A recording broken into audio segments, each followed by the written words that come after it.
dalawang makina dalawang compressor sa isang unit.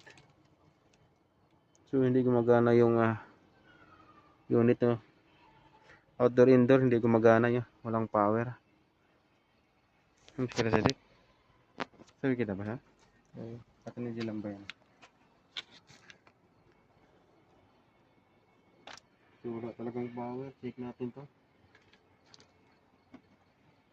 power na yun.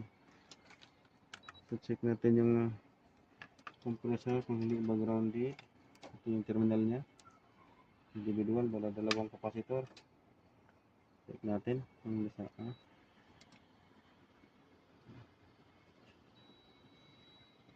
grounded natin.